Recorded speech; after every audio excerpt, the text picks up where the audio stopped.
இயேசு கிறிஸ்துவின் நாமத்தினாலே இந்த புதிய காலை பொழுதிலே உங்களை சந்திப்பதிலே மகிழ்ச்சி அடைகிறேன். பிரசங்கி 7ஆம் அதிகாரம் 8ஆம் வசனம் இவனமாய் சொல்லுகிறது, ஒரு காரியத்தின் துவக்கத்தை பார்க்கிலும் அதன் முடிவு நல்லது, பெருமை உள்ளவனை பார்க்கிலும் பொறுமை உள்ளவன் உத்தமன் என்று சொல்லி வாசிக்கிறோம். அருமையான தேவனுடைய பிள்ளைகளே, ஒரு காரியத்தின் துவக்கத்தை பார்க்கிலும் முடிவு நல்லது என்று சொன்னால் அதனுடைய கடைசி வரி இவனமாய் சொல்லுகிறது, பொறுமை உள்ளவன் உத்தமன். ஒரு காரியத்தை ஆரம்பிக்கிற பொழுது ஒருவேளை அந்த நேரங்களில் நமக்கு வெற்றி இல்லாமல் இருக்கலாம், அதனுடைய முடிவு நமக்கு தெரியாமல் இருக்கலாம். ஆனாலும் இந்த காரியத்தை பொறுமையாய் ஆரம்பித்து அதை செயல்படுத்துகிறவன், பொறுமையாய் காக்கிறவன் அதனுடைய ஆசீர்வாதத்தை பெற்றுக்கொள்வான்.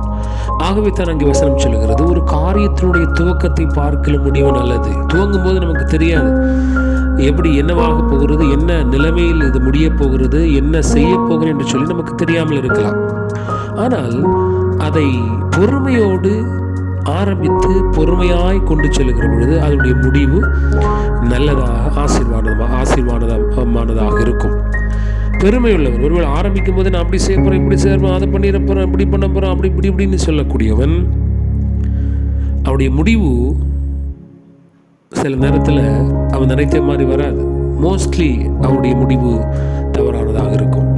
ஏன்னா அவனால் பொறுமையாக இருக்க முடியாது. ஏன்னா ஆரம்பத்திலே அவன் பெரிய விஷயத்தை யோசித்து விட்டான். ஆனால் ஒரு விஷயத்தை துவங்குகிற பொழுது பொறுமையாய் அதை துவங்கி அதை கொண்டு செல்லுகிற பொழுது அதன் முடிவு நல்லது, அதன் முடிவு ஆசீர்வாதமாக இருக்கும். ஆகவே அருமையான தேவனுடைய பிள்ளைகள், ஒரு காரியத்தை துவக்குகிற பொழுது பொறுமையாக அதை ஜெபத்துடன் துவங்கி பொறுமையாக கொண்டு செல்லுங்கள், அதனுடைய முடிவு ஆசீர்வாதமாக இருக்கும்.